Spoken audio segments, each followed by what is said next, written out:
మన ప్రభువును ప్రేరక్షకుడైన యేసుక్రీస్తు ప్రభుల అతి శ్రేష్టమైన నామంలో మరొకసారి ఈ 3వ మాసం ఈ 10వ తారీఖున ప్రతి నెల జరిగే సంపూర్ణ రాత్రి ఉపవాస ప్రార్థనలో పాలు పంపులు పొందిన దేవుని బిడ్డలైన మీ అందరికీ హృదయపూర్వకమైన వందనాలు. అందరికీ వందనాలు. కొద్దిసేపు దేవుని మాటలు మనం ధ్యానం చేసుకుందాం. దేవుని మాట జీవం కలిగిన మాట. మనుష్యుడు రొట్టె వలన కాక దేవుని నోట నుండి వచ్చే మాట వలన జీవిస్తాడు. ప్రతిరోజు ప్రతి క్షణం ఆ మాట మనల్ని దిద్దుతుంది, ఆ మాట మనల్ని కడుతుంది, ఆ మాట మనల్ని నిలబెడుతుంది, ఆ మాట మనల్ని సరిచేస్తుంది.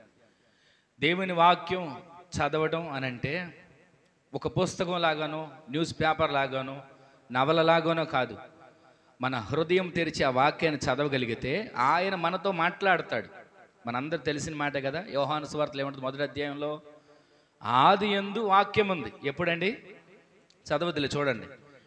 ఆదియందు వాక్యం ఉంది. ఆ వాక్యము దేవుని యొద్ద ఉంది. ఆ వాక్యమే దేవుడై ఉన్నాడు. ఈ రోజున దేవుని సందులో మీరు సన్నిధికి వచ్చేటప్పుడే ప్రతిరోజు మీ ఇంట్లో బైబిల్ గ్రంథాన్ని తెరిచి వాక్యాన్ని చదివితే వాక్యం అని అనుకుంటున్నాం, కానీ దేవునితో మనం మాట్లాడుతున్నాం. మనకి ఏది అవసరమో, మనకి ఏది అక్కరో, మనకి ఏ రకమైనటువంటి ఉపయోగకరమైన కావాలో ఆయన మనతో మాట్లాడతాడు. ప్రతిరోజు ఆయన మాట్లాడతాడు. ఆయన వైపు మనం చూడాలి. ఆయన ఎంతగానో మనం చూస్తామని చెప్పి పరితపిస్తుంటాడు. మనం చూస్తామని చెప్పి ఆయన ఎదురు చూస్తుంటాడు. మనం ఏం చేస్తాం తెలుసా? అయ్యా, ఈ పూట పగలంతా కష్టపడ్డాను కానీ ఓపిక లేదు, ఈ పూట పగలంతా పని చేసి అలసిపోయాను కానీ నీరసంగా ఉంది, ఇవాళ వాక్యం చదవలేను, ప్రార్థన చేయలేను, ఇక తిన్నాను అనుకొని చాలు అని పడుకుంటాం. కానీ మన ఆత్మీయ జీవితం ఎదగాలనంటే మనం వాక్యంలో ఎదగాలి. ఆత్మీయ జీవితం బలపరచబడాలంటే వాక్యం మనకి చాలా ప్రాముఖ్యమైనది. ఇందాక అన్న చెప్తున్నారు కదా, త్రోవ పక్కనున్న ఆమెకు, వృద్ధాప్యులు ఉన్న ఆమెకు వాక్యం చదువుకోవాల్సినంత అవసరం ఉంది. ఎవరేమంటారు చదవకపోతే? ఎవరేం చేస్తారు చదవకపోతే? కానీ ఆమె ఆశలు ఏంటంటే ఈ వాక్యాన్ని చదివి నేను పరిశుద్ధపరచబడాలి. ఒకసారి మీకు చెప్పినట్లు ఉన్నాను, ఆ వాక్యాన్ని చదువుతూ ఉంటే మన హృదయం పరిశుద్ధపరచబడుతుంది, మన తలంపులు పరిశుద్ధపరచబడతాయి, మన ఆలోచనలు పరిశుద్ధపరచబడతాయి. దేవుని వాక్యం ద్వారా మన ఆత్మీయ జీవితం వృద్ధి పొందును గాక. ఆమేన్. ఈరోజు ఒకే ఒక మాటను మీకు జ్ఞాపకం చేస్తాను. చూడండి ఒక వాగ్దానాన్ని. నిర్గమకాండం 14వ అధ్యాయం 14 వచ్చిన రాబడి మాట, ఒక్క మాట చూడండి. నిర్గమకాండం 14వ అధ్యాయం 14 వచ్చిన రాబడిన ఒక మాటను మీరు చదవండి. మాటను మనం ధ్యానం చేద్దాం. యెహోవా మీ పక్షమున యుద్ధము చేయును. గట్టిగా ఆమేన్ చెప్పండి. ఇక తీసింది చాలా, అందరూ కూడా ఈ మాట వినండి. నా మాట నాతో పాటు చెప్పండి. యెహోవా, చెప్పండి గట్టిగా, నోరు చెప్పండి. యెహోవా మీ పక్షమున యుద్ధము చేయును. చెప్పండి గట్టిగా, మరోసారి చెప్పండి ఆ మాట. మీరు చెప్పండి. ఇప్పుడు ఒకరితో ఒకరు ఆ మాట చెప్పుకోండి. చెప్పండి, కొంచెం నవ్వుతూ చెప్పండి. మీరు ఎవరితో యుద్ధం చేయక్కర్లా, మాట చెప్పండి. యెహోవా మీ పక్షమున యుద్ధము చేయును. గట్టిగా ఆమేన్ చెప్పండి. మిమ్మల్ని ఒకవేళ అప్పడిగినట్లుగా బాధపడుతున్నారు, ఏదో ఇంట్లో అంత బంగారం డబ్బు అంతా తీసుకొచ్చి రమ్మని చెప్పినట్లుగా బాధపడుతున్నారు. దేవుడు ఈ నెలలో మీ పక్షంలో యుద్ధం చేయబోతున్నాడు. ఇప్పుడు ఆమేన్ చెప్పండి. ఆయన, ఎవరికి సంతోషం లేదు ఆయన మీ పక్షం యుద్ధం చేయాలని? యెహోవా మీ పక్షమున యుద్ధము చేయబోతున్నాడు. గట్టిగా ఆమేన్ చెప్పండి. ఎందుకని యుద్ధం చేస్తున్నాడు? ఎందుకని యుద్ధం చేయాల్సి వచ్చింది? ఇక్కడ చరిత్ర మీకు తెలిసిన చరిత్రే. కొన్ని మాటలు నేను మీకు జ్ఞాపకం చేసి అన్నకి సమయాన్ని ఇస్తాను. యెహోవా మీ పక్షమున యుద్ధం చేస్తాడు. తర్వాత ఒక మాట ఉంది, మీరు ఊరకనే నిలుచుండండి. అంటే దేవుని సన్నిధిలో మనం ప్రతిరోజు ఎన్నో ప్రార్థన విజ్ఞాపనలు చేస్తాం. అయ్యా మా అప్పులు తీరలేదు అని ప్రార్థన చేస్తాం. అయ్యా మా పిల్లలు సరిగా చదువు అవ్వట్లేదు అని ప్రార్థన చేస్తాం. కష్టపడుతున్నాం కానీ నిలబడట్లేదు అని ప్రార్థన చేస్తాం. ఎన్నో ప్రార్థనలు చేస్తున్నా కొన్నిటికి జవాబు రావట్లా. ఎన్నో సంవత్సరాలు తిప్పలు పడుతున్నా సమస్యలు తీరట్లా. ఆ పరిస్థితిలో మనం ఏమనుకుంటామంటే అలసిపోతాం. ఇంకేం చేస్తాం ప్రార్థన? ఎన్ని సంపూర్ణ రాత్రి ఉపవాస ప్రార్థనలకు వెళ్ళి ఏం లాభం? ఎన్ని సంపూర్ణ రాత్రి ఉపవాస ప్రార్థనలకు వెళ్ళి నిద్ర మానుకోవడం తప్ప అక్కడ నాకు జరిగింది ఒరిగింది అనుకుంటున్నారు. కానీ దేవుని సన్నిధిలోకి వచ్చిన మీరు ఆశ కలిగి ఉండాలి. దేవుని సన్నిధికి వచ్చిన మీరు నిరీక్షణతో ఎదురు చూడాలి. ఏమిటా ఆశ, ఏమిటా నిరీక్షణ? ప్రతి వాగ్దానాన్ని మీరు చేతబట్టుకోవాలి. ప్రతి వాగ్దానాన్ని పైన విశ్వాసం ఉంచాలి. ప్రతి వాగ్దానం పైన అయ్యా ఈ వాగ్దానం నా జీవితంలో నెరవేర్చేటట్లు కార్యాన్ని చెయ్యి అని ప్రార్థన చేయగలిగితే ఆయన బైబిల్ గ్రంథంలో రాయబడిన వాగ్దానాలన్నిటినీ మీ పక్షాన నెరవేర్చునుగాక. ప్రతి సంవత్సరం ఒక వాగ్దానం తీసుకున్న వాగ్దానం జాగ్రత్తగా బైబిల్లోనూ ఎక్కడన్నా చక్కగా బీరువాలో దాచి పెట్టుకుంటుంటాం. కానీ ఆ వాగ్దానం ఎత్తిపెట్టి ప్రార్థన చేయాలి. ఈరోజు నీ ఒక్క మాట వింటున్నాం కదా, యెహోవా మీ పక్షాన యుద్ధం చేస్తాడని. ఆ మాట ఒకరికొకరు చెప్పుకోండి అంటే కాసేపు ఆలోచించారు. ఏం యుద్ధం చేస్తాడులే అమ్మ ఆయన యుద్ధం చేస్తే నాకెందుకు ఈ బాధలు ఉంటాయి, ఆయన యుద్ధం చేస్తే నాకెందుకు ఈ సమస్యలు ఉంటాయి, ఆయన యుద్ధం చేస్తే నాకెందుకు ఈ రోగాలు ఉంటాయి, ఆయన యుద్ధం చేస్తే నాకెందుకు ఈ బలహీనతలు ఉంటాయి అని అనుకుంటున్నారు. దేవుడు మీ పక్షాన్ని యుద్ధం చేయాలంటే మీరు సైనికులుగా మార్చబడుదురుగాక. గట్టిగా చెప్పండి. ఏ సైనికులు? మిలిటరీలో చేరే సైనికులు కాదు, ప్రార్థనా సైనికులుగా మీరు మార్చబడాలి. చెప్పండి గట్టిగా ఆమేన్. ప్రతిరోజు మీరు ప్రార్థన చేసుకుంటారు కదా. మన పేరు ఏంటిది? ప్రార్థనోళ్ళు. మనకేంటి? భక్తి పరులు. ఎన్ని పేర్లు ఎన్ని బిరుదులు ఉన్నాయండి. కానీ ప్రార్థన పరులుగా ఉంటున్న మనం ప్రార్థన చేయగలుగుతున్నామా? ఈరోజు సంపూర్ణ రాత్రి ఉపవాస ప్రార్థన. ఈరోజు ఈ రాత్రి ప్రార్థనలో ఒక్క క్షణం ఆయనతో గడపాలని. కానీ యేసుక్రీస్తు ప్రభువు శిష్యులతో మాట్లాడారు కదా, మీరు నాతో కూడా ఒక్క గడి అయినా మెలుకోగలిగి ప్రార్థన చేయలేరా? యేసుక్రీస్తు ప్రభు వారితో శిష్యులే ప్రార్థన చేయలేక నిద్రమత్తులుగా ఉన్నారు. యేసుక్రీస్తు ప్రభు వారితో శిష్యులు కలిసి వెళ్ళలేరు, కొండ దగ్గరికి వెళ్ళారు. ఆయన ప్రార్థన చేస్తానికి వెళ్తే వీళ్ళకి నిద్రమత్తులో ఉన్నారు. ఈ రోజున సంఘం నిద్రమత్తులో ఉండకూడదు. ఆమె చెప్పండి. సంఘం వెలుగుతున్న దివిటీలుగా మార్చబడాలి. ఆమె చెప్పండి. ఈ రోజున ప్రతి వాగ్దానాన్ని మీరు చేతబట్టుకోవాలి. ప్రతి వాక్యాన్ని ఎత్తిపెట్టి ఆయన సందులో వేడుకోవాలి. ప్రతిరోజు నేను ప్రార్థన పరుడుగా, ప్రార్థన పరురాలుగా, నా ఇల్లు ప్రార్థన కుటుంబంగా మార్చబడాలి అని ఆసక్తి మనలో కలిగి ఉండాలి. ఎన్ని వాక్యాలు వింటున్నాం, ఎన్నిసార్లు దైవ సేవకుల ద్వారా విన్న వాక్యాలను జాగ్రత్తగా వింటున్నాం. విని విడిచిపెట్టడం కాదు, విన్న వాక్యాన్ని మన హృదయంలో భద్రపరుచుకొని ఆ వాక్యానుసారంగా నడిచే ధన్యత దేవుడు మనకు దయచేయునుగాక. ఇక్కడ ఇశ్రాయేలు ప్రజలకు ఒక సమస్య వచ్చింది. ఒకప్పుడు 430 సంవత్సరాల పాటు ఐగుప్తు దేశంలో బానిసలుగా వెట్టి చాకిరీ చేస్తూ, ఇనప కాడి కింద నలిగిపోతూ, శ్రమలు పడుతూ, నెమ్మది లేక, వాళ్ళకి ఏ రకమైనటువంటి స్వేచ్ఛ స్వాతంత్రం లేక మగ్గిపోతున్న రోజుల్లో వారి మొర్ర దేవుని సంధికి చేరింది. ఎప్పుడు పెట్టారో తెలుసా? మొర్ర మిక్కిలి హీన దశకు వచ్చినాక మొర్ర పెట్టారని కొన్ని చోట్ల రాయబడి ఉంటుంది. మనం ఎప్పుడు మొర్ర పెడతాం? డాక్టర్ గారికి మా వల్ల కాదు అన్న తర్వాత, ఇక సమస్యల నుంచి నేను బయట పడలేను అన్న తర్వాత, ఇక నా వల్ల కాదు ఈ పరిస్థితిని దాటడం అన్న తర్వాత మనం మొర్ర పెట్టడం అప్పుడు కాదు. సమస్య రాకముందే దేవుని సందులో గోజాడే వ్యక్తులుగా మీరు మార్చబడుదురుగాక. ప్రతిరోజు ప్రార్థించాలి, ప్రతిరోజు దేవుని సందులో గోజాడాలి, ప్రతిరోజు దేవుని సందులో కనిపెట్టాలి, ప్రతిరోజు దేవుని మీద ఆనుకోవాలి. కష్టాలు వచ్చినప్పుడు, కన్నీళ్ళు వచ్చినప్పుడు, సమస్యలు వచ్చినప్పుడు, రోగాలు వచ్చినప్పుడు, అప్పులు తీరనప్పుడు, ఇల్లు కట్టలేనప్పుడు, పెళ్లి కుదరనప్పుడు కాదు, అన్ని సవ్యంగా ఉన్నప్పుడు, ఆరోగ్యం సవ్యంగా ఉన్నప్పుడే, అవయవాలు పని చేస్తున్నప్పుడే దేవుని కొరకు పరుగులు తీయాలి, దేవుని కోసం కష్టపడాలి, దేవుని కోసం ప్రయాసపడాలి. ఇదిగో నా కుటుంబాన్ని ఆత్మీయతలో కట్టుకోవాలి, నా కుటుంబాన్ని ఆత్మీయతలో పెంచుకోవాలి, నా ఆత్మీయ జీవితం నేను కాపాడుకోవాలని ఒక ఆశ కలిగి కుటుంబం కోసం ప్రార్థన చేసుకోవాలి. ప్రార్థన అలవాటుగాను ఆచారకంగాను కాదు. ఏదో ఒక 40 రోజులు భక్తి చేసే భక్తి కోసం కాదు. 40 రోజులు చేసే ప్రార్థన 40 రోజుల తర్వాత మరలా యథా రాజా తదా ప్రజలాగా మార్చబడుతుంది. ప్రతిరోజు దేవుని మీద ఆనుకోవాలి. ఈ భక్తి సీజన్గా కాదు. మనం చేసే భక్తి, మనం చేసే ప్రార్థన ఈ కాయం మట్టిలో కలిసేంత వరకు, ఈ దేహం మన్నుకు అంటుకునేంత వరకు ఆయనతో సహజీవనం చేసేటువంటి ప్రార్థన అనుభవంలో మనం పెంచబడుదుముగాక. ఇక్కడ చదివిన మాటలు మనం గమనిస్తే, ఇశ్రాయేలు ప్రజలు పాలు తేనెలనే ప్రవహించే దేశానికి నడిపించబడక ముందు ఐగుప్తు రథాలు, ఐగుప్తు శ్రమలు, ఐగుప్తు ప్రజలు వారి ముందు నలిగిపోతున్నారు, శ్రమలు పడుతున్నారు. ఇక వాళ్ళకి నెమ్మది లేని రోజుల్లో జీవిస్తున్నారు. దేవుడు వాళ్ళని జ్ఞాపకం చేసుకుని వారి మొర్ర విని పాలు తేనెలను ప్రవహించే దేశం తీసుకుని వెళ్తా ఉంటే, ఒక చోటుకు వెళ్ళేసరికి సమస్య వచ్చి పడింది, ఒక చోటుకు వెళ్ళేసరికి అడ్డంకి వచ్చింది, ఒక చోటుకు వెళ్ళేసరికి ఆటంకం ఏర్పడింది. ఈ రోజున భక్తి చేస్తున్నాం కదా మనం. మేము అనుకుంటాం ఒక్కొక్కసారి, ఎంత నమ్మకంగా భక్తి చేస్తున్నామండి, ఎంత యథార్థంగా భక్తి చేస్తున్నామండి, ఎంతగా ఆయనలో మేము ఆనుకొని భక్తి చేస్తున్నాం. మాకే ఎందుకు వచ్చాయి శ్రమలు? సంపూర్ణ రాత్రికి మానక ప్రార్థనకు వెళ్తున్నాం కదా, మాకే ఎందుకు వచ్చాయి శ్రమలు?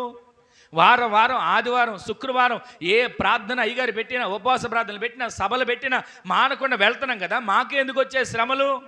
ఒక మాట చెప్పనా, దేవుని దృష్టిలో అంటు కట్టబడిన వారు, మందిరంలో నాటబడిన వారు ఎక్కువగా శ్రమలు వాళ్ళని పలకరిస్తూ ఉంటాయి. యోబుకి ఎందుకు వచ్చే శ్రమలు అని మీరు అడిగితే, యోబు అన్యాయస్తుడిగా లేడు, యోబు తనకిష్టం వచ్చినట్లు బ్రతికిన వాడిగా లేడు, యోబు అక్రమవంతుడిగా చేసిన వాడిగా లేడు, ఎవరితో దోచుకున్న వాడిగా లేడు. దేవుడే సాక్షి చెప్తున్నాడు, యోబు యథార్థవర్తనుడు, న్యాయవంతుడని. అంతటి వ్యక్తికి శ్రమలు ఎందుకు వచ్చాయంటే, శుద్ధ సువర్ణంగా మార్చబడడానికి. ఇన్ని ప్రార్థనలకు వెళ్తున్నా నాకెందుకు వచ్చినాయండి శ్రమలు? ఇంట్లో గురకదేస్తా పడుకుంటే వాళ్ళకి బాగానే ఉన్నారు, ఇంట్లో దుప్పడ ముసుకేసుకుని పడుకున్న వాళ్ళు బాగానే ఉన్నారు అనుకుంటుంటారు. కొన్నిసార్లు దేవుని దృష్టిలో నీవు ఉన్నావు, మరొక ఉన్నతమైన స్థానానికి ఎక్కబోతున్నావు, ఉన్నతమైనటువంటి స్థితిలో దేవుడు నిలబెట్టబోతున్నాడు. అందుకే కొన్నిసార్లు శ్రమలు పలకరిస్తున్నాయి.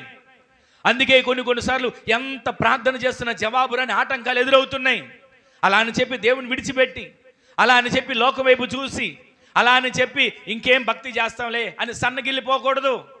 ప్రతిరోజు ఎన్ని శ్రమలు వచ్చినా, ఎంత కష్టం వచ్చినా, ఎన్ని నష్టాలు ఎదురవుతున్నా దేవుని వైపు చూస్తూ, విశ్వాసమునకు కర్తయు దానిని కొనసాగించు వాడైన యేసు వైపు చూచుచు మన పరుగు పందెంలో ఓపికగా పరిగెత్తుదుముగాక. మీరందరూ ఎలా ఉండాలో తెలుసా? విశ్వాస వీరులుగా మార్చబడుదురుగాక. చెప్పండి గట్టిగా ఆమేనని. మీ కుటుంబాలు ప్రార్థన కుటుంబాలుగా మార్చబడునుగాక. వారికి ఒక సమస్య వచ్చిందండి ఇశ్రాయేలు ప్రజలకి. సమస్య రాగానే ఇక అయిపోయింది మా పరిస్థితి. సమస్య రాగానే సాకుడి మీద అనుకుంటున్నారు, మోషే ఏమైపోయావు, ఎక్కడికి వెళ్ళిపోయావు, ఎందుకు మమ్మల్ని ఇక్కడ దాకా తీసుకొచ్చావు? ఐగుప్తులో సమాధులు లేవనా? ఐగుప్తులో మేము బ్రతకడానికి అవకాశం లేదన్నా? కష్టాలు వచ్చాయి, కన్నీళ్ళు అయినా మేము అక్కడ బ్రతుకుతున్నాం కదా. పాలు తేనెలు ప్రవహించే దేశం అని, నిత్యత్వం అని, కానానని మమ్మల్ని ఎందుకని ఆ ప్రాంతం నుంచి తీసుకొచ్చావు? తినడానికి తిండి ఉందా? తాగడానికి నీళ్లు ఉన్నాయా? భక్తి భక్తి భక్తి భక్తి అని భక్తులు ముంచావు. ప్రార్థనలు ప్రార్థనలు ప్రార్థనలు అని మమ్మల్ని ప్రార్థనలో దించావు. ఏమైనా మాకు మేలు జరిగిందా? ఏమైనా మాకు క్షేమం కలిగిందా? ఇక్కడికి వస్తే ఎర్ర సముద్రం వచ్చిందా? ఈ ఎర్ర సముద్రం దాటలేని పరిస్థితుల్లో మేము నిలబడిపోయాం. ఎంతలో జరిగింది ఏంటో చెప్పనా? ఎర్ర సముద్రం అని చెప్పి వాళ్ళు అనుకుంటున్నారు. ఎర్ర సముద్రం ఒకటే అయితే బాగానే ఉండేది. వెనక్కి తిరిగి చూశారండి, ఏం జరిగింది? ఎవరు వస్తున్నారు చెప్పండి? ఫరో సైన్యం వస్తుంది. ఇక వాళ్ళకి కంగారు పుట్టింది. ఒక్క మాటలో చెప్పడం గుండెలు అదిరిపోయినాయి. ఇక అప్పుడు మోషేని అంటున్నారు, ఇక నిన్ను విడిచిపెట్టేస్తాం, నువ్వు తీసుకొచ్చిన దేవుడు అన్నాడే మమ్మల్ని నడిపిస్తున్నాడు అన్నావు, ఆయన్ని విడిచిపెట్టేస్తాం. ఎక్కడికి వెళ్తాం చెప్పండి? ఎక్కడికి వెళ్తాం అంటున్నారండి మళ్ళా? ఫరోకు మేము దాసులమైపోతాం, ఫరో దగ్గరికి వెళ్ళిపోతాం. ఎన్నిసార్లు మీ నోటి మాట వచ్చింది? భక్తిలో ప్రార్థనలో కొంచెం కష్టం వచ్చేసరికి, ఒకప్పుడు భక్తే బాగుంది, ఒకప్పుడు లోకంలో ఉన్నప్పుడే బాగుంది, ఒకప్పుడు పరిస్థితులే బాగున్నాయి అని ఎన్నిసార్లు మీరు అనుకున్నారు? ఈ రాత్రి దేవుడు మాట్లాడుతున్నాడు. ఆయన మనతో మాట్లాడుతున్న ప్రతి మాట, మనం ఎన్నోసార్లు ఈ లోకంలో యుద్ధం రంగంలో ఉన్నాం. శత్రువులు ఎవరు? లోక సంబంధంగా కనబడుతున్న మనుషులు కాదు మన శత్రువులు. కంటికి కనబడిన వాడితో మనం పోరాడుతున్నాం. ప్రతిరోజు సమస్యలతో పోరాడుతున్నాం, ప్రతిరోజు అనారోగ్యాలతో పోరాడుతున్నాం, ప్రతిరోజు ఆర్థిక ఇబ్బందులతో పోరాడుతున్నాం, ప్రతిరోజు కష్ట నష్టాలతో కన్నీళ్లతో పోరాడుతున్నాం. మీరు అనుకోవాల్సింది తెలుసా? ఈ పోరాటంలో నేను ఒంటరిగా ఉన్నానని మీరు అనుకుంటున్నారు, కానీ ఆయన ఏమంటాడు తెలుసా? మీ పక్షాన నేను యుద్ధం చేయబోతున్నా. గట్టిగా ఆమేన్ చెప్పండి. ఈ రాత్రి మీరు ఏ సమస్యలో ఒకవేళ ఇక్కడికి వచ్చినా, ఏ సమస్యలో అవసరతలు తీర్చబడకోకుండా సమస్యగా ఉంటున్నా, ఇల్లు కట్టుకోలేకపోతున్నా, పెళ్లి జరగకుండా ఉంటున్నా, అప్పులు తీరకుండా ఉంటున్నా, ఏ సమస్యను కానివ్వండి, మీ పోరాటంలో ఈ రోజు నుంచి దేవుడు మీ పక్షాన్ని యుద్ధం చేయబోతున్నాడు. ఆమేన్ చెప్పండి. ఆయన యుద్ధం చేయడానికి దిగి వస్తాడు. మీరు ఓరక నిలుచుంటే చాలండి, మీరు ఓరక నిలుచుంటే చాలు, దేవుడే మీ పక్షంలో యుద్ధం చేయబోతున్నాడు. గట్టిగా ఆమేన్ చెప్పండి. ఆయన యుద్ధం చేస్తే ఆ యుద్ధం మామూలుగా ఉండదు. మీరు అనుకోవచ్చు, కత్తులు తీసుకుని వెళ్ళి గొడ్డళ్ళు తీసుకుని వెళ్ళి సుత్తులు ఆయుధాలు తీసుకుని వెళ్ళి యుద్ధం చేయడమే అనుకుంటున్నారు. కానీ ఆయన యుద్ధం చేస్తే ఎలా ఉంటుందో తెలుసా? అవసరమైతే ఆకాశానికి ఆజ్ఞేస్తాడు. ఆకాశం ఆజ్ఞేస్తే శత్రువులు తారుమారైపోతారు. ఈ రోజున ఏ సమస్యలు తలడిలింపజేస్తున్నాయి, ఏ సమస్యలు నెమ్మది లేకుండా చేస్తున్నాయి, ఏ సమస్యలు కుదురుగా నిలబడకుండా చేస్తున్నాయి, ఈ రాత్రి మీరు ఆరాధించే దేవుడు, మనం ఆరాధించే దేవుడు మీ పక్షమై మన పక్షమై యుద్ధము చేయబోతున్నాడు. గట్టిగా ఆమేన్ చెప్పండి. ఒకసారి మరలా మాట చదవండి. 14 యెహోవా, చెప్పండి గట్టిగా చదవండి. యెహోవా మీ పక్షమున యుద్ధము చేయబోతున్నాడు. గట్టిగా నమ్మిన వాళ్ళు ఆమేన్ చెప్పండి. మీ గుండె మీద చేయబెట్టుకోండి. ఏ విషయంలో మీరు జయించలేకపోతున్నారో, ఏ విషయంలో మీరు ముందుకు వెళ్ళలేకపోతున్నారో, ఏ విషయంలో మీకు ఆటంకాలు ఎదురవుతున్నాయో, ఈ రాత్రి ప్రతి ఆటంకాలు తొలగిపోవును గాక. ఈ రాత్రి ప్రతి సమస్యలకు ముగింపు కలుగును గాక. ఈ రాత్రి ప్రతి మొండి సమస్యలకు జవాబు దొరుకును గాక. ఎందుకని? ఆయన మీ పక్షమై యుద్ధం చేయబోతున్నాడు. గట్టిగా ఆమేన్ చెప్పండి. ఈ రోజు నుంచి యుద్ధం చేసేది మీరు కాదు, యుద్ధం చేసేది మీరు అనుకోవద్దు. ఆయన యుద్ధం చేయబోతున్నాడు. శత్రువుని తారుమారు చేయబోతున్నాడు. ఆయన యుద్ధం చేయబోతున్నాడు. మీ సమస్యలను తరిమి కొట్టబోతున్నాడు. ఆయన యుద్ధం చేయబోతున్నాడు. మీ బలహీనతలను దూరపరచబోతున్నాడు. ఆయన యుద్ధం చేసి మిమ్మల్ని ఉన్నతమైన స్థానంలో నిలబెట్టగలిగిన సామర్థ్యం కలిగిన దేవుడు, మనం ఆరాధించే దేవుడు. ఆ ప్రజలందరూ కూడా సమస్య వచ్చేసరికి అనుకుంటున్నారు, అయ్యా ఎందుకు మమ్మల్ని ఇక్కడ తీసుకొచ్చావు, ఎందుకు మమ్మల్ని ఎంత దూరం తీసుకొచ్చావు? ఒకప్పుడు మేము తిన్న కూరగాయలు గుర్తొస్తున్నాయి, ఒకప్పుడు మేము తిన్న మాంసం గుర్తొస్తుంది, ఒకప్పుడు మేము చేసుకున్న పండగలు గుర్తొస్తున్నాయి, ఒకప్పుడు మేము ఎంత సంబరాలు చేసుకున్నాం అవన్నీ గుర్తొస్తున్నాయి అంటున్నారు. వాస్తవానికి వాళ్ళు సంబరాలు చేసుకున్నది ఏం కనపడలా. ఇనుప కొలిమి కింద నలిగిపోతున్నారు. ఇనుప చాకిరీ కింద ఆ ఐగుప్తుల చాకిరీ చేస్తూ తల్లడిల్లిపోతున్న పరిస్థితుల్లో వాళ్ళు ఉంటే, దేవుడు వాళ్ళని విడిపించి పాలు తేనెలు అనే ప్రవహించే దేశానికి నడిపిస్తూ ఉంటే మార్గమధ్యంలో సమస్యలు వస్తున్నాయి, మార్గమధ్యంలో ఆటంకాలు వస్తున్నాయి. ఈ రోజున భక్తి చేస్తున్న మనందరం, నాతో సహా ఈ రోజున భక్తి చేస్తున్న మనందరం నిత్యత్వంలోకి అడుగు పెట్టడానికి సిద్ధపడ్డాం. పరమకానంలోకి అడుగు పెట్టడానికి సిద్ధపడుతున్నాం. యుగ యుగాలు రాత్రులేని రాజ్యంలో, దేవుని రాజ్యంలో అడుగు పెట్టాలని నిరీక్షణతో నడుం కట్టుకుంటున్నాం, కడుపు కట్టుకుంటున్నాం, కన్నీళ్ళు దిగమింగుకుంటున్నాం. కష్టాలు వచ్చినా నష్టాలు వచ్చినా వాటిని అన్న పానాలుగా ఉంటున్నా సరే, ఎంతసేపు దేవుని మీద ఆధారపడేది దేనికో తెలుసా? ఈ లోకంలో సుఖాల కోసమే అయితే ఎలా బ్రతికినా బ్రతకొచ్చు, ఎలా చేసినా జీవించవచ్చు. కానీ మనము ఆత్మీయాత్రలో యుద్ధం చేయడానికి నిలబడినప్పుడు మనం యుద్ధం చేయక్కర్లా, ఆయన మన పక్షాన్ని యుద్ధం చేయడానికి సిద్ధంగా ఉన్నాడు. ఆమేన్ చెప్పండి. ఈరోజు నీ మాటలు వింటున్న మన జీవితంలో మనం వెళ్ళవలసిన ఆ గమ్యస్థానం చేరేంత వరకు, పరమ యెరూషలేములోకి మనం అడుగు పెట్టేంత వరకు, యుగ యుగాలు రాత్రి లేని రాజ్యంలో, చీకటి లేని రాజ్యంలో మనం అడుగు పెట్టేంత వరకు కూడా మన భక్తిని కాపాడుకుంటూ యుద్ధము చేస్తున్నటువంటి మనము, మన పక్షాన్ని యుద్ధం చేసే దేవుడు ఉన్నాడు, ఆయన యుద్ధం చేస్తున్నాడనే నిరీక్షణతో అడుగులు ముందుకు వేయదుముగాక. వాళ్ళందరూ అనుకుంటున్నారు, ఎందుకంటే మమ్మల్ని తీసుకొచ్చావు, ఎందుకయ్యా మమ్మల్ని తీసుకొచ్చావు, ఎందుకు మమ్మల్ని నడిపిస్తున్నావు అని అందరూ అంటున్నారు. ఏమన్నా తెలుసా? ఐగుప్తు రాజు దగ్గరికి వెళ్ళిపోదాం, ఈ మోషే గురించి వదిలేద్దాం, ఈ మోషే ఏమైపోతే అది అయిపోతాడు, అవసరమైతే ఐగుప్తు రాజు చంపనన్నా చంపేస్తాడు, తీసుకుని చెరసాల్లో వేసేస్తాడు అనుకుంటున్నారు. మేము మాత్రం ఐగుప్తు రథాల దగ్గరికి వెళ్ళిపోతాం, మేము మాత్రం ఐగుప్తు ఫరో రాజు దగ్గరికి వెళ్ళిపోతాం అని అందరూ అనుకుంటూ ఉంటుంటే, ఒక్కసారి ఆ 15 వచనం చదవండి. దేవుడి స్వరం వినబడతా ఉంది. అంతలో యెహోవా, మోషే అప్పటికే మొర్ర పెడుతున్నాడు, అయ్యా ఇశ్రాయేలు ప్రజలందరూ కూడా ప్లేట్ తిప్పేశారు, ఇప్పటివరకు ఇటు నడుచుకుంటూ వచ్చారు, ఐగుప్తులు రథాలను ఫరోను చూసేసరికి అటు తిరిగారు అని మొర్ర పెట్టడం మొదలుపెట్టాడు. సేవకుడు ఎప్పుడు మొర్ర పెడుతున్నాడో వెంటనే దేవుడు ప్రత్యుత్తరం ఇస్తున్నాడు. ఏమని ఇస్తున్నాడు? చదవండి.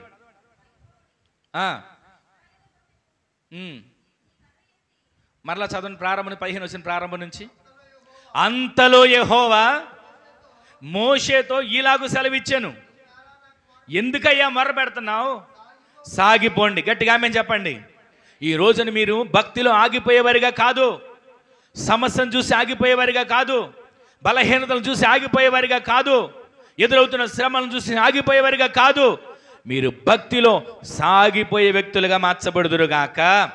ఎన్ని శ్రమలు వచ్చినా, నాకే శ్రమలు వచ్చిన పాట పాడకండి. శ్రమలన్నీ నాకే వచ్చాయి, కష్టాలన్నీ నాకే వచ్చాయి, నిన్న కాక మన భక్తులకు వచ్చి వాళ్ళు ఎంత చక్కగా ఉన్నారు అనుకోకండి. శ్రమ వచ్చిందంటే దాని వెనక 2 మేలు నీ కొరకు దాచి ఉంచాడు. ఆమెన్ చెప్పండి. మీరు ఆగేవారిగా కాదు, భక్తిలో సాగేవారిగా మీరు మార్చబడుదురుగాక. సాగిపోండి అని చెప్పి ఒక మాట అన్నాడు. చదవండి అన్న ఒకసారి అక్కడ. చెప్పుము. నీవు నీ కర్రను ఎత్తి ఆ సముద్రం వైపు, గట్టిగా ఆమెన్ చెప్పండి అందరూ కూడా. ఈ రోజు నుంచి మీరు ఏం చేయాలో తెలుసా? యుద్ధం యెహోవా మా పక్షాన చేస్తాడు అని చెప్పుకుంటున్నాం కదా. మీరు చేయాల్సిన మొట్టమొదటి పని ఏంటో తెలుసా? మీరు కర్రను సముద్రం వైపు ఎత్తాలి. గట్టిగా ఆమెన్ చెప్పండి. చెప్పండి గట్టిగా ఆమెనని. ఏ కర్ర ఎత్తాలి? మీ ఇంట్లో ఎర్రగొట్టి చెట్టు దగ్గర తీసుకొని కొమ్మలాంటి కర్ర కాదు, లేదా ఆ మార్కెట్లో, సంత మార్కెట్లో అమ్మే రోళ్ళ కర్ర కాదు. మీరు ప్రతిరోజు మీరు కర్ర ఎత్తాలి. ఏ కర్ర ఎత్తాలి తెలుసా? ప్రార్థన అనే కర్ర మీరు ఎత్తుదురుగాక. చెప్పండి గట్టిగా ఆమేన్. ఏ సమస్య వచ్చినా, ఏ కష్టం వచ్చినా, ఏ కలవరం వచ్చినా, ఏ రకమైన కన్నీరు మిమ్మల్ని వెంటాడుతున్నా అలసిపోవద్దు. ఐగుప్తు రథాలను చూసి భయపడొద్దు, ఎర్ర సముద్రాన్ని చూసి దిగులు పడొద్దు. మీరు చెయ్యాల్సిన పని తెలుసా? కర్రను ఎత్తేవారిగా మీరు మార్చబడుదురుగాక. చెప్పండి గట్టిగా, కర్రను ఎత్తేవారిగా మీరు మార్చబడుదురుగాక. ప్రతిరోజు మీరు ప్రార్థనని కర్ర ఎత్తాలండి. ఏమండి ఏమెత్తుతాలండి కర్ర? నాకు అసలే ఓపిక లేదు. ఏమెత్తుతాలండి కర్ర? నా కర్ర అసలే వంగట్లేదు అనుకుంటుంటారు. కానీ ప్రతిరోజు కూడా మీరు కర్ర ఎత్తితే జయం మీకు కలుగుతుంది. గట్టిగా ఆమెను చెప్పండి. అలాగే ఇలాగ ఒకసారి యుద్ధం జరిగినప్పుడు మోషే కొండ మీద తన చేతులు ఎత్తాడా లేదండి? చెప్పండి. అమాలేకులతో యుద్ధం వచ్చినప్పుడు మోషే చేతులు ఎత్తాడా లేదండి? చేతులు ఎత్తితే ఏం జరిగింది? యుద్ధంలో జయం వచ్చింది. చేతులు దించినప్పుడు, అందుకే మీరు ప్రతిరోజు చేతులు ఎత్తాలి. బైబిల్లో కూడా ఉంది కదా, నేను చేతులు ఎత్తుట సాయంకాల నైవేద్యం. చేతులు ఎత్తితే జయం. నీ బిడ్డల కొరకు చేతులు ఎత్తుతున్నావా? నీ ఇంటి కొరకు చేతులు ఎత్తుతున్నావా? నీ కుటుంబం కొరకు చేతులు ఎత్తుతున్నావా? నీ సంఘం కొరకు చేతులు ఎత్తగలుగుతున్నావా? నీ సేవకుల కొరకు చేతులు ఎత్తగలుగుతున్నావా? ఏం ఎత్తుతాలండి? చేతులు బలహీనమైపోయాయి. ఏమెత్తుతాలండి? చేతులు ఓచ చేతులుగా మార్చబడిపోయాయి. ఓచ చెయ్యి గలవాణిని కూడా యేసుక్రీస్తు ప్రభువు ఏమన్నాడు? నీ చెయ్యిని, ఎవరు చదవలేదా?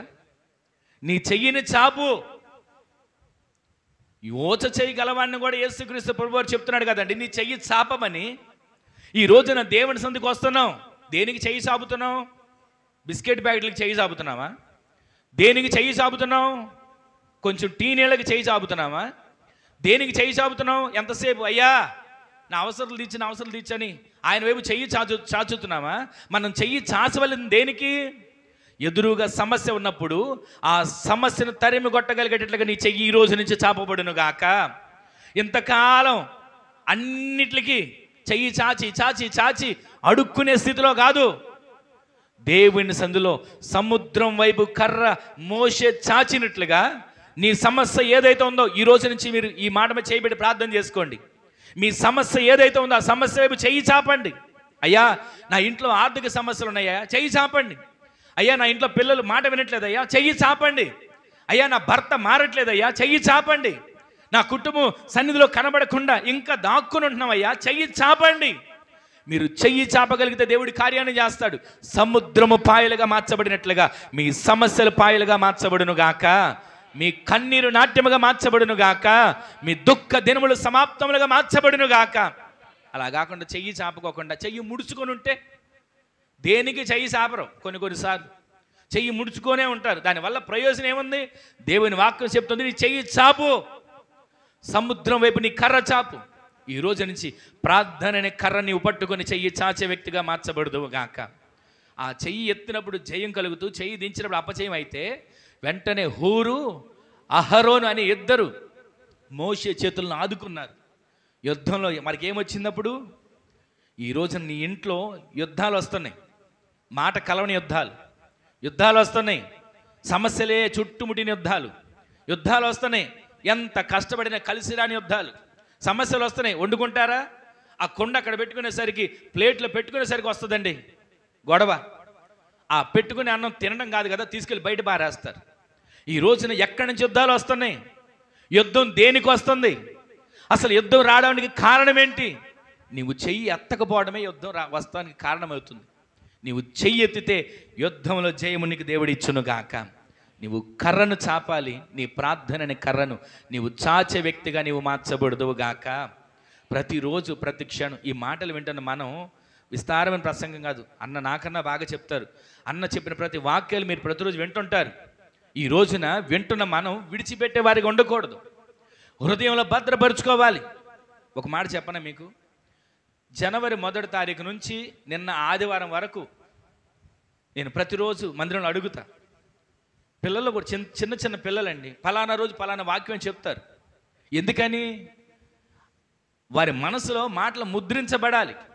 జనవరి 1వ తారీఖున ఏ మాట చెప్పామో నెలంతా ఒకే ఒక వాక్యం, ఒక అంశం మీద జనవరి నెలంతా ఆ వాక్యాన్ని ఏమేమి ఒక్కొక్క రీతికి ఒక్కొక్క పాయింట్ ఎలా చెప్పామో అన్ని పిల్లల్ని అడుగుతారు. అడిగితే వాళ్ళు సమస్తాన్ని చెప్తారు. ఎందుకనంటే పలక మీద రాసుకుంటే కొన్నాళ్ళు మర్చిపోతాం, పేపర్లో రాసుకుంటే ఎక్కడో చోట ఎగిరిపోతుంది. కానీ మీ హృదయం అనే పలక మీద దేవుని మాటలు భద్రపరుచుకొందురుగాక. ప్రతిరోజు ఆ మాటలు మనం ధ్యానించాలండి. ప్రతిరోజు ఆ మాటలు మనం చేతబట్టుకోవాలి. నుదుటికి బాసికలుగా కట్టుకోవాలంట, చేతికి కంకణాలుగా కట్టుకోవాలంట. ప్రతిరోజు ఆ మాటలను మీరు పట్టుకుని నడిచే వ్యక్తులుగా మార్చబడుదురుగాక.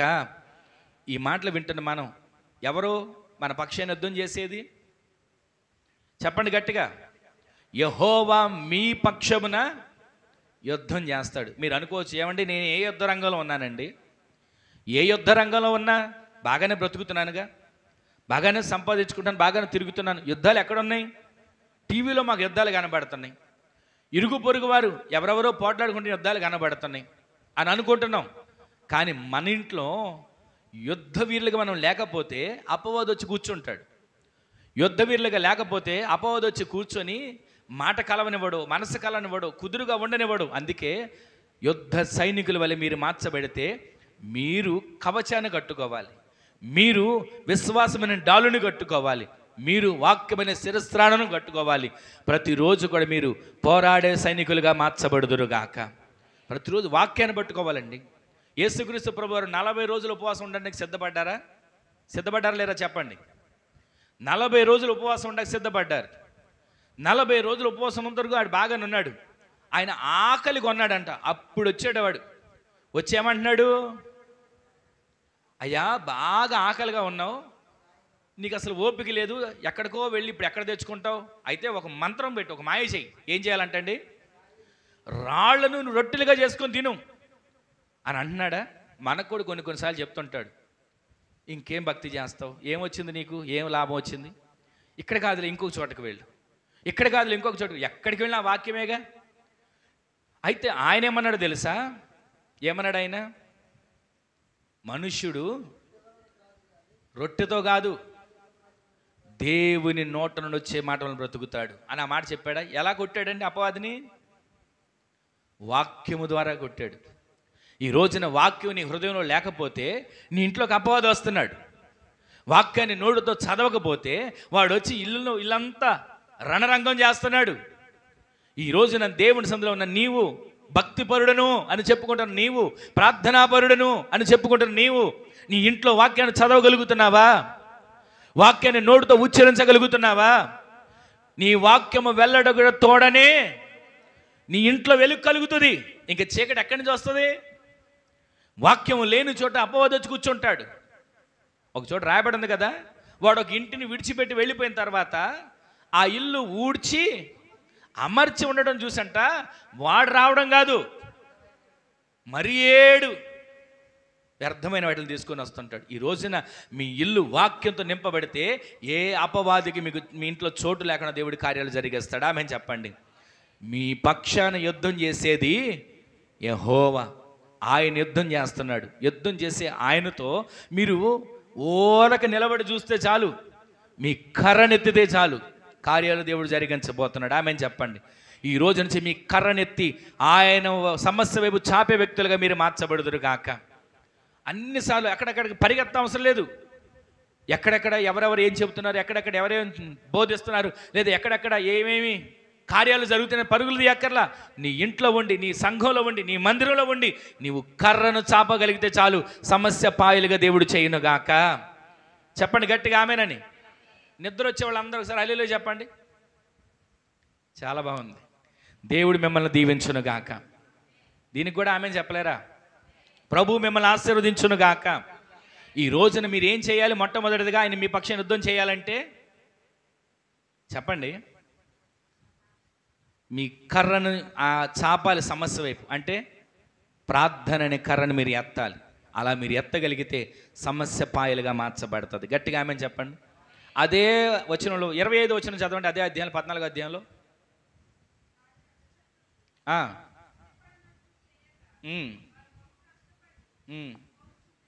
14 అధ్యాయం 25 వచనం చదవండి.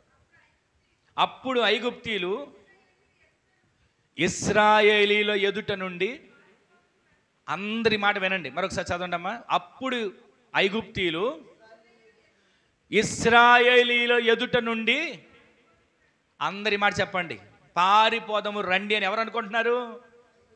ఈ రోజున మీరు చెయ్యి ఎత్తగలిగితే, ప్రార్థన అనే కర్ర ఎత్తగలిగితే, సమస్య వైపు మీరు చాపగలిగితే, ఆ సమస్య అనుకుంటుంది పారిపోదాం అని. ఆమెను చెప్పండి.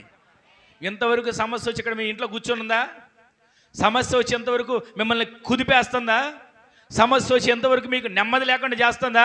మీరు చెయ్యి చాపగలిగితే చాలు, కర్రను చాపగలిగితే చాలు, సముద్రం వైపు, సమస్య వైపు మీరు చెయ్యి చాపగలిగితే సమస్య అనుకుంటుందంట, ఇక ఇక్కడ ఉండలేను, ఇక ఇక్కడ నిలవలేను, పారిపోదాం రండి అని సమస్య పారిపడేట్లుగా మీ ప్రార్థన జీవితం మార్చబడును గాక.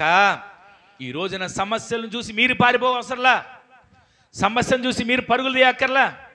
ఏమండి ఎక్కడ చెప్తున్నారు ప్రవచనాలు అని మీరు పరుగులు తీయవసరలా. ఏమండి ఎక్కడ చెప్తున్నారు? మనిషి ముఖం చూసి సమస్య ఏంటో చెప్తారంట, ఎక్కడ చెప్తారు అని మీరు పరుగులు తీయక్కర్లా. మీరు మీ ఉన్న చోటే ఉండి, మీ సంఘంలోనే ఉండి, మీ మందిరంలోనే ఉండి, మీ ఇంట్లోనే ఉండి చెయ్యి ఎత్తి సమస్య వైపు మీ ప్రార్థనని కర్రను చాపగలిగితే చాలు, సమస్య అంటది పారిపోదాం, వీరి దగ్గర నుంచి నేను పారిపోతానని సమస్య పారిపడేట్లుగా మీ ప్రార్థన జీవితం మార్చబడును గాక. ఆ విధంగా మీ ప్రార్థన జీవితం మార్చబడేట్లుగా మీరు మార్చబడాలి. ఎన్నిసార్లు ఎన్ని వాక్యాలు వింటున్నా, నా వల్ల కాదండి నేను ప్రార్థన చేయలేకపోతున్నా, నా వల్ల కాదండి నేను భక్తి చేయలేకపోతున్నా అనే మాటలు మనకు వస్తుంటాయి. కానీ ఈ రాత్రి నుంచి ఆ మాటలన్నిటిని విడిచిపెడదాం, దేవుని సందులో చెయ్యి ఎత్తడం ప్రారంభిద్దాం, ప్రార్థన కర్రనెత్తడం ప్రారంభిద్దాం. ఎవరి వైపు చెప్పండి? సమస్య వైపు అండి. ఏ సమస్య ఉంది మీకు? నాకు సమస్య ఏమీ లేదు అన్నవాళ్ళు హల్లెలూయా చెప్పండి ఒకసారి. ఎవరికి సమస్యలు అందరికి ఉన్నాయా? నాకు కూడా ఉన్నాయి. కానీ మనం ఏం చేస్తాం తెలుసా? సమస్య వైపు మనం చెయ్యి ఎత్తగలిగితే మనకి శక్తిని దేవుడు ఇస్తాడు. సమస్య వైపు చెయ్యి ఎత్తగలిగితే మనకు జయాన్ని దేవుడు ఇస్తాడు. సమస్య వైపు మనం చెయ్యి ఎత్తగలిగితే ఆ సమస్య 25 వచనంలో చదివాం కదా, ఏమంటుందంట? ఐగుప్తులు ఏమంటున్నారు? ఇశ్రాయేలు ఎదుట మేము నిలబడలేము, వారి దేవుడు వారి పక్షాన్ని యుద్ధం చేస్తాం. చదవండి ఆ మాట చదవండి. ఇశ్రాయేలు ఎదుట నుండి పారిపోదాం రండి. ఎవరు చెప్తున్నారండి? ఐగుప్తులు చెప్తున్నారు. యెహోవా వారి పక్షమున మనతో యుద్ధం చేస్తున్నాడు. గట్టిగా ఆమేన్ చెప్పండి. ఈ రోజున మన పక్షం ఉండి యుద్ధం చేసే దేవుడు వాగ్దానం ఇచ్చాడు కదా, ఆ వాగ్దానాన్ని పట్టుకొని సరిపెట్టుకోండి అని అనడు. ఆయన నిలబడతాడు, యుద్ధం చేయడం ప్రారంభిస్తాడు. ఆయన నిలబడి యుద్ధం చేస్తే శత్రువు వెనక్కి తిరిగి పారిపడేట్లకు దేవుడు చెయ్యునుగాక. ఈ 3వ నెల 10వ తారీఖున మీరు రాసుకోండి. ఏ శత్రువు ఎంతవరకు కలర పెడుతున్నాడు, ఏ శత్రువు ఎంతవరకు కంగారు పెడుతున్నాడు, ఏ శత్రువు నిలబడలేకుండా చేస్తున్నాడు. మీరు చెయ్యి ఎత్తగలిగితే సమస్య వైపు, మీరు చెయ్యి ఎత్తగలిగితే ఆ సమస్య వైపు ప్రార్థనని కర్రెత్తగలిగితే శత్రువు మీ ముందు నిలబడు. ఆమెన్ చెప్పండి. వాడు తోక ముడుచుకొని పారిపడేట్లు దేవుడు చేయబోతున్నాడు. ఆమెన్ చెప్పండి. వాళ్ళు అనుకుంటారంట, ఇదిగో ఇక మనం ఇక్కడ నిలబడలేం. ఎవరు చేస్తున్నారు వారి పక్షాన్ని యుద్ధం? యెహోవా ఇశ్రాయేల్ పక్షాన్ని యుద్ధం చేస్తున్నాడు, మన వల్ల కాదు అని పారిపోతారు. ఈ రోజున ఈ మాటలు వింటున్న మనం ఎన్నిసార్లు సమస్యను చూసి భయపడిపోయాం. ఒకే ఒక్క మాటను మీకు జ్ఞాపకం చేస్తున్నా.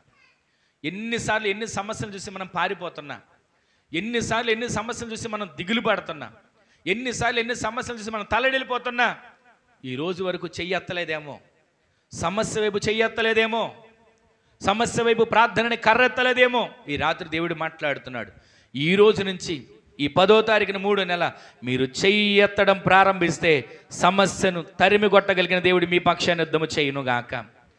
గట్టిగా చెప్పండి ఆమేనని. మరొక మాట మీకు చూపిస్తాను. అదే 14వ అధ్యాయంలో 15వ అధ్యాయంలో 3వ వచనం చూడండి. యెహోవా యుద్ధశూరుడు, రెండవ వచనం చదవండి ఒకసారి. యెహోవాయే నా బలము, నా గానము, ఆయన నాకు రక్షణ. ఈ రోజున మనం ఎంతసేపు మన బలం ఎవరు? ఆరోగ్యం అండి నా బలం. మన బలం ఎవరు? నాకున్న డబ్బు అండి నా బలం. మన బలం ఎవరు?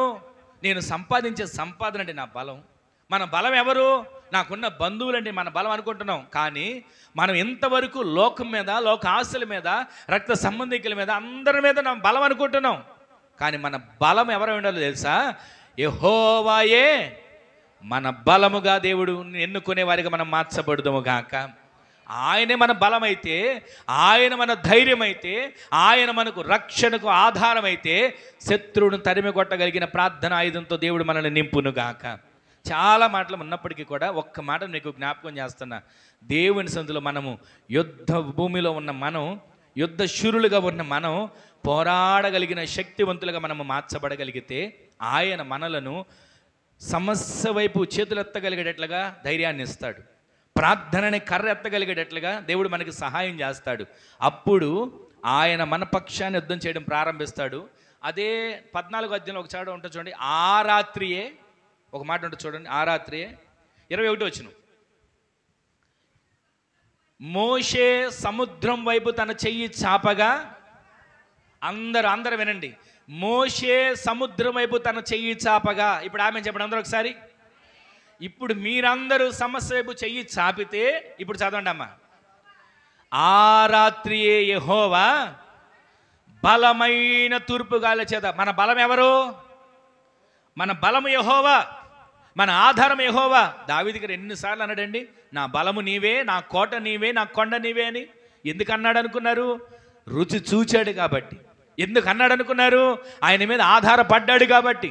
ఈ రోజున మనము సమస్యను చూసి, అమ్మో సమస్య ఎంత పెద్దది, సమస్య ఎంత బలమైంది అని మనం అనుకుంటున్నాం.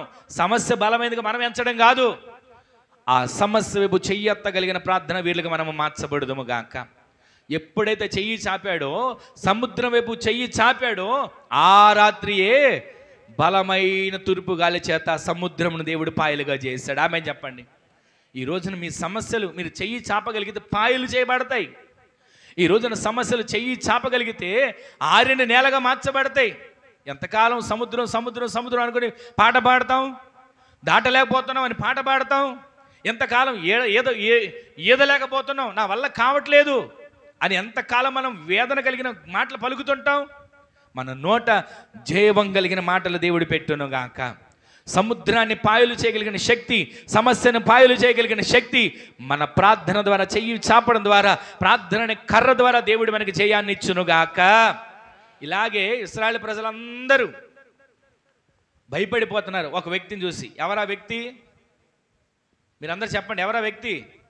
40 రోజుల పాటు ఇష్టం వచ్చినట్లుగా మాట్లాడుతున్నాడు, వచ్చి ఇశ్రాయేలు ప్రజలు దూషిస్తున్నాడు, వాడి దేవతల పేరున శపిస్తున్నాడు. అందరూ వణికిపోతున్నారు, యుద్ధాలు నేర్చుకున్న వాళ్ళే. అందరూ భయపడిపోతున్నారు, యుద్ధ రంగంలో ఆరితేరిన వాళ్ళే, నేర్పరతనం ఉన్నవాళ్లే. కానీ ఒకే ఒక వ్యక్తి వచ్చాడు. ఎవరా వ్యక్తి? దావీదు చిన్న పిల్లవాడిగా ఉండి వస్తే అందరూ భయపడిపోతున్నారు. అతని మాటలు దావీదు చెవిని పడ్డాయి. వెంటనే ఏమంటాడు తెలుసా? ఈ సున్నతి లేని ఫిలిష్తీయుడు ఎంతటి వాడు, ఈ సున్నతి లేని ఫిలిష్తీయుడు ఎంతటి వాడండి, ఒక్క దెబ్బకాన్ని హతం చేసేస్తా అని అంటుంటాడు. ఆ మాట ఆ నోట ఆ మాట ఎక్కడికి చేరింది? సౌలు రాజు దగ్గరికి చేరగానే సౌలు రాజు దగ్గర తీసుకొచ్చి ఎదురుకు నిలబెడితే సౌలు రాజు అంటాడు, అయ్యా నీవెవరివి? బాలుడవు, నీకేం చాలదు? బలం చాలదు. వాడి ఎత్తు చూసావా? వాడి బలం చూసావా? వాడు కవచం ధరించుకున్న కవచాన్ని చూసావా? వాడి కిరీటం చూసావా? వాడి చేతిలో ఉన్న కత్తిని చూసావా? ఆ కత్తి మోసేవాడే కత్తి మొయ్యలాగా మోసుకుంటూ వస్తున్నాడు చూసావంటే దావీదు ఒక్క మాట అంటాడు, ఇవేవి నేను చూడలేదండి, దేవుడి యుద్ధం చేయడం నేను చూశాను. గట్టిగా ఆమెను చెప్పండి. ఈ రాత్రి సమస్యను చూసి ఏమండి ఈ సమస్య ఇంత పెద్దదండి అని చెప్పి దాన్ని పొగడడం కాదు. సమస్య ఇంత పెద్దదండి నా వల్ల కాదు, రోగం ఇంత పెద్దదండి నా వల్ల కాదు, ఆర్థిక ఇబ్బందులు ఇంత పెద్దవండి నా వల్ల కాదు అని సమస్యను మనం పెద్దదిగా చేసి భూతద్దులు పెట్టి చూస్తున్నాం. ఆ సమస్యను తరిమి కొట్టగలిగిన దేవుని ఎందుకు చూడలేకపోతున్నాం? ఈ రాత్రి మీరు ఒకే ఒక నిరీక్షణ ఇక్కడి నుంచి అడుగు బయట పెట్టాలి. ఆ నిరీక్షణ ఏంటో తెలుసా? యుద్ధము చేసేది నేను కాదు, నా దేవుడు నా పక్షమున యుద్ధం చేయబోతున్నాడు. ఆమెను చెప్పండి. ఈ రోజు నుంచి మీరు ప్రార్థన చేసుకునేటప్పుడల్లా, అయ్యా యుద్ధం నాది కాదు, నీవే నా పక్షమ యుద్ధాన్ని చేయండి, మీరే నా పక్షమ యుద్ధం చేయండి, నేను ఓరక నిలుచుండి చూస్తా. అలా ఓరక నిలుచుండడం అంటే ఖాళీగా చేతులు కట్టుకుని ఉండడం అని కాదు. మీరు ప్రార్థనని కర్ర ఎత్తేవారిగా మార్చబడుదురు గాక. సమస్య పాయలు చేయగలిగిన ఆత్మచేత అభిషేకం చేత మీరందరూ నింపబడుదురు గాక. ఈ రోజున ఈ రాత్రి ఇక్కడ కూడి మాటలు వింటారు. మీరు ధన్యులు. మీరు యుద్ధ వీరులుగా మార్చబడబోతున్నారు, సైనికులుగా మార్చబడబోతున్నారు, సాతానును ఎదిరించగలిగిన వ్యక్తులుగా మీరు మార్చబడుదురు గాక. గట్టిగా ఆమెను చెప్పండి. ఈ రోజు నీ మాటలు వింటున్న మన జీవితంలో వెంటనే నీవు బాలుడవు, నీ వల్ల కాదంటే ఒక్క మాట అన్నాడు రాజా. ఒకసారి నేను మందని మేపుకుంటున్నప్పుడు సింహం వచ్చింది. సింహం బలం ఎంత బలమో అని నేను ఆలోచించలా. నా దేవుని బలం ముందు సింహం బలం ఎంత, నా దేవుని బలం ముందు ఎలుగుబంటి బలం ఎంత అని దాన్ని తరిమి వాటిని చీల్చి నా గొర్రె పిల్లని తెచ్చుకున్నా. ఈ రోజున ఇదిగో అక్కడికి నేను వెళ్తున్నా, కానీ వెళ్ళేది నేను కాదు, యుద్ధం చేసేది నేను కాదు. ఒక్క మాట అన్నాడు దావీదు గారు. ఏమన్నాడండి? యుద్ధము నాది కాదు, యుద్ధము యెహోవాదే. గట్టిగా ఆమెను చెప్పండి. ఈరోజు మీరేమనుకుంటే తెలుసా? యుద్ధం నేనే చేస్తున్నానండి, యుద్ధం నేను చేస్తున్నా. ఎవరెవరితో యుద్ధం? ఇరుగు పొరుగు వారితో యుద్ధం, ఎవరో అన్నారని యుద్ధం, మాట అన్నారని యుద్ధం, ఎవరో అన్నారని ఒక ఆవిడ వచ్చి చెప్తే దాన్ని బట్టి యుద్ధాలు రేగుతున్నాయి. ఈ యుద్ధాలు కాదు, ఆత్మ సంబంధంగా శత్రువుతో యుద్ధం చేయగలిగిన యుద్ధ వీరులుగా మీరు మార్చబడుదురుగాక. సాతానును ఎదిరి కొట్టగలిగిన, తరిమి కొట్టగలిగిన ప్రార్థన జయవీరులుగా మీరు మార్చబడుదురుగాక. ఈ రాత్రి ఒకే ఒక మాట మీకు జ్ఞాపకం చేస్తున్నా. ఆ మాట ఏంటంటే, మీరు యుద్ధ వీరులుగా మార్చబడాలి. యుద్ధము చేసేది ఆయన మీ పక్షమును యుద్ధం చేయబోతున్నాడు. మీరు ఏం చేయాలి? ఒకే ఒక మాట మీకు జ్ఞాపకం. అదేంటి? ప్రార్థన అనే కర్రను మీరు ఎత్తాలి, సమస్య వైపు ఎత్తండి. ఆ సమస్య పాయలు చేయబడబోతా ఉంది, ఆ సమస్య పాయలుగా మార్చబడబోతుంది. ఒక్క మాట చెప్పనా? యాకోబు ఇంటి నుంచి బయలుదేరి వెళ్తున్నాడు. ఒక చోటకు వచ్చేసరికి పొద్దు గుంకింది. వెంటనే ఆ రాత్రి ఏం జరిగిందంటే, దేవుని దర్శనాన్ని చూస్తున్నాడు. ఆకాశం నుంచి భూమి మీదకి ఏమేయబడింది? నిచ్చెన వేయబడి, ఆ నిచ్చెన మీదకి ఎక్కుతూ దిగుతూ ఎవరు వచ్చారు? మీరు చెప్పండి. ఎవరు వచ్చారండి? టాపీ పని వాళ్ళు వచ్చారా? పెయింట్ వేసేవాళ్ళు వచ్చారా? మీరు ప్రార్థన చేసే స్థలానికి దేవుని దూతలు ఎక్కుతూ దిగుతూ రావాలండి. మీరు ప్రార్థన చేసే స్థలానికి దేవుని దూతలు ఎక్కుతూ దిగుతూ ఎందుకు రావాలో తెలుసా? మీరు చెప్పేటువంటి స్తుతులు, మీరు చేసేటువంటి ప్రార్థన, మీరు కార్చేటువంటి కన్నీరు గంపలలో మోసుకొని వెళ్తారు. పైకి వెళ్ళే వాళ్ళు మీ దగ్గర నుంచి మోసుకొని వెళ్తారు. కిందకి దిగి వచ్చే దేవదూతలు దేవుని దగ్గర నుంచి మీ కొరకు నింపబడిన ఆశీర్వాదం, మీ సమస్యలు పరిష్కరించగలిగినటువంటి ఆ ప్రార్థనకి నమూనా ప్రతిదీ దేవుని దగ్గర నుంచి తీసుకొని వస్తారు. ఈ రోజున ఈ మాటలు వింటున్న మనం ఎన్నిసార్లు దేవుని సందులో సమస్యను కూడా చెప్పలేం. కొన్నిసార్లు సమస్యను కూడా దేవునితో చెప్పలేం. ఎంతసేపు మన మనసులో ఏముంటుందో తెలుసా? నా సమస్య ఎంతో పెద్దది, నా బాధ ఎంతో పెద్దది, నాకున్న అప్పులు ఎన్నో కష్టాలు పడినాక తీరేటట్లేవు అని మనం అనుకుంటున్నాం. కానీ దేవుడు అంటున్నాడు, ఇదిగో నీవు చెయ్యి చాపగలిగితే, మర్ర పెట్టగలిగితే దేవుడు నీ సమస్యని పాయలు చేయబోతున్నాడు. దేవుడు నీ సమస్యని ఆరిన నేలగా చేయబోతున్నాడు. ఈ రాత్రి ఈ మాటలు వింటున్న మనందరి జీవితాల్లో ఇంతకాలం చెయ్యెత్తకుండా ఉంటున్నాం. అదే యాకోబు ఆ రాత్రి దేవుని దర్శనాన్ని చూసి అక్కడ ఒక బలిపీఠం కట్టి ఒక మాట అంటాడు. నూనెని రాయి నిలబెట్టి నూనె పోసి ఒక మాట అంటాడు, ఇది దేవుని మందిరమే కానీ వేరొకటి కాదు. ఈ రోజున మీ ఇంట్లో ఆ విధంగా దేవుని సందులో దర్శనాలు చూడగలుగుతున్నామా? మీరు ప్రార్థన చేసే స్థలానికి దేవుని దూతలు ఎక్కుతూ దిగుతూ వస్తున్నారా? ఒకసారి ఇలాగే మేము కొత్తగా సేవ ప్రారంభంలోకి వచ్చిన తర్వాత మందిరం కట్టి ప్రతి శనివారం ఇక్కడికి వచ్చి ప్రార్థన చూసుకొని ఆదివారం ప్రార్థన చూసుకుని ఇంటికి వెళ్ళిపోయేవాళ్ళు.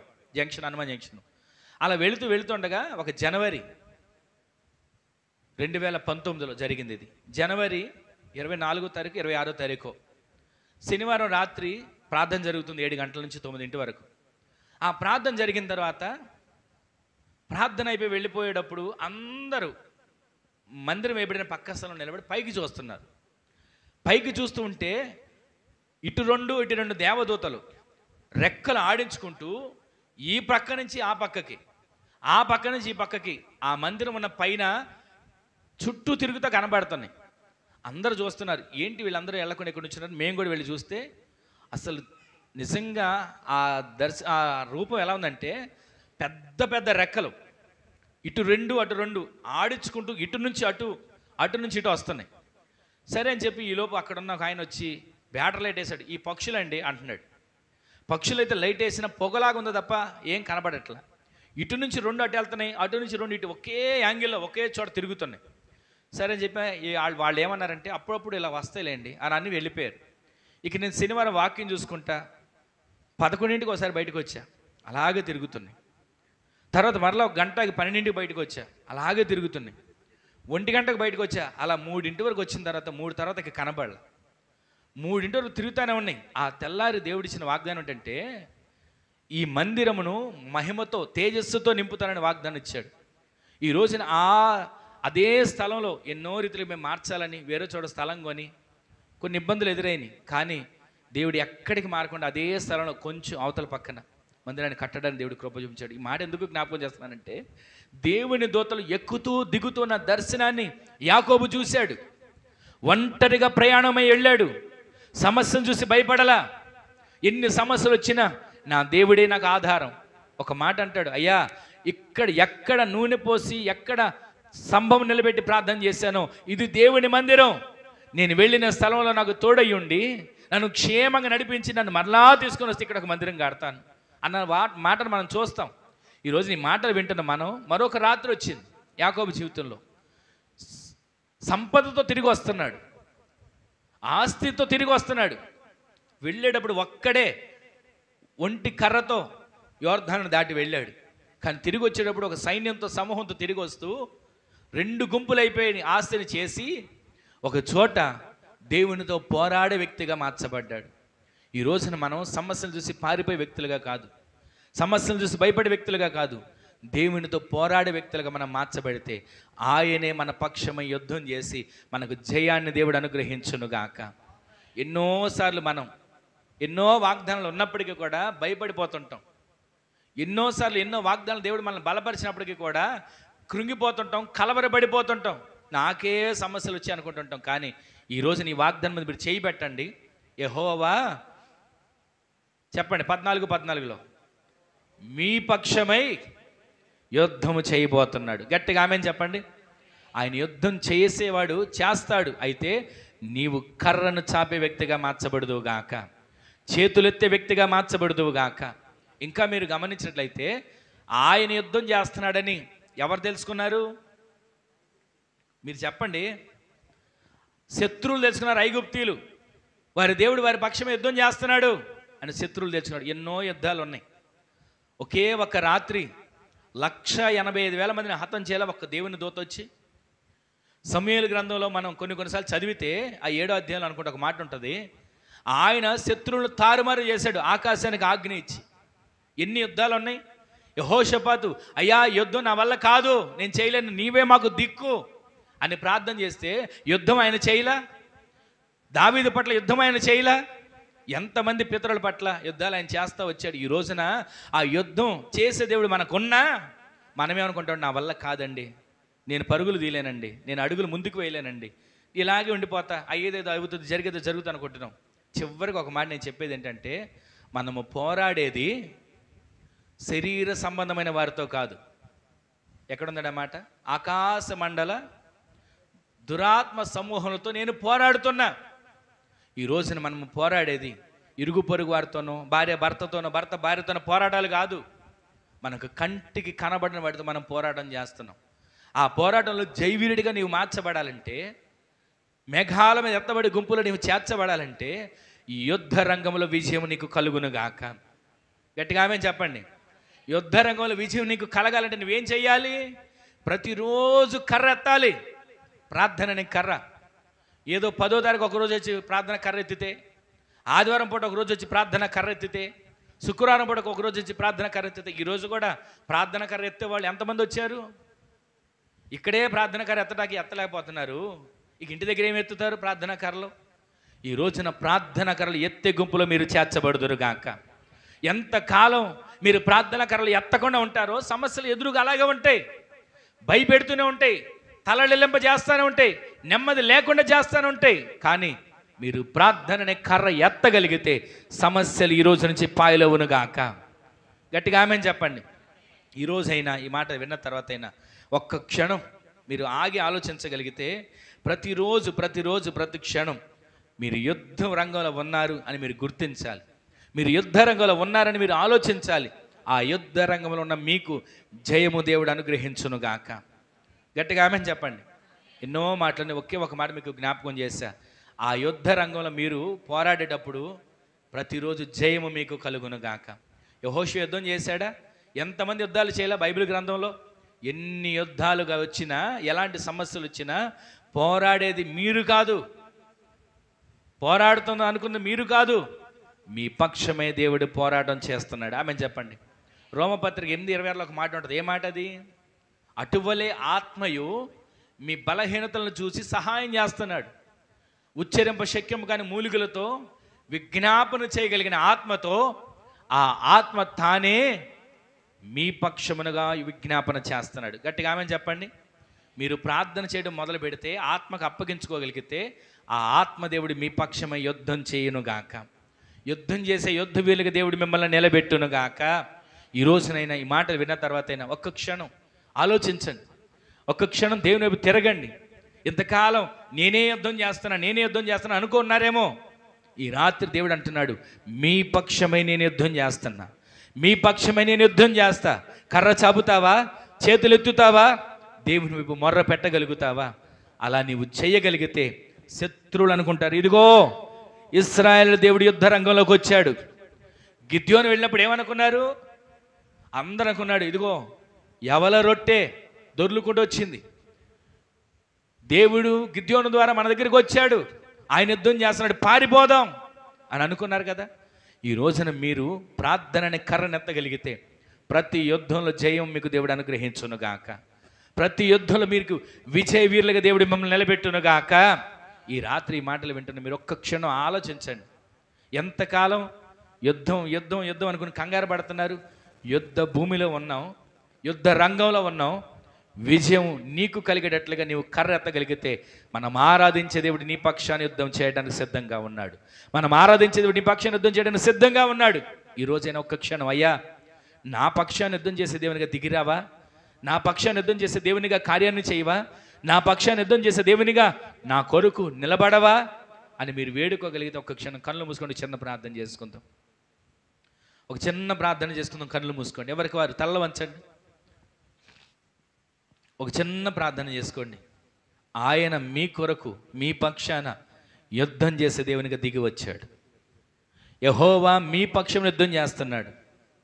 ఈ లోకంలో కంటికి కనబడే వాటి కొరకు కాదు, మన కంటికి కనబడని ఆత్మకు విరోధంగా, ఆత్మీయతనికి వ్యతిరేకంగా క్రియలు చేసే, దాడి చేసే దుష్టుడిని ఎదిరించగలిగిన ఆత్మ ఖడ్గాన్ని నీవు ధరించాలి.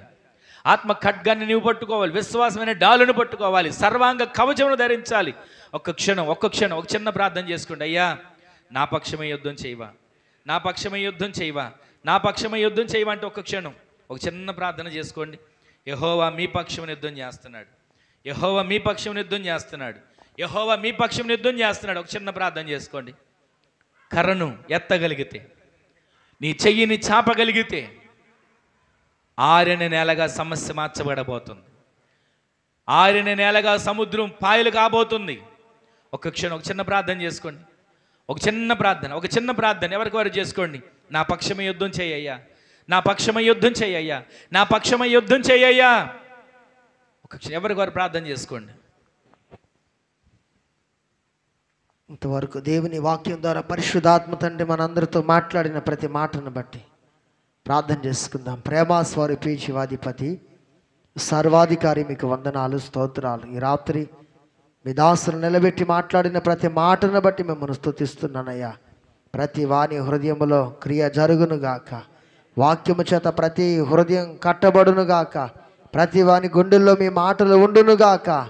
తండ్రి మీకు వందనాలు చెల్లిస్తూ చెప్పబడినటువంటి ప్రతి మాటను హృదయంలో భద్రపరుచుకునే కృప మాకు దయచేయమని కోరుకుంటూ మీ దాసులను మీరు బలపరిచి మరింత సేవలు వాడుకోమని మహిమంతా మీకు ఆరోపిస్తూ యేసుక్రీస్తు నామములో ప్రార్థన చేయుచున్నాము తండ్రి.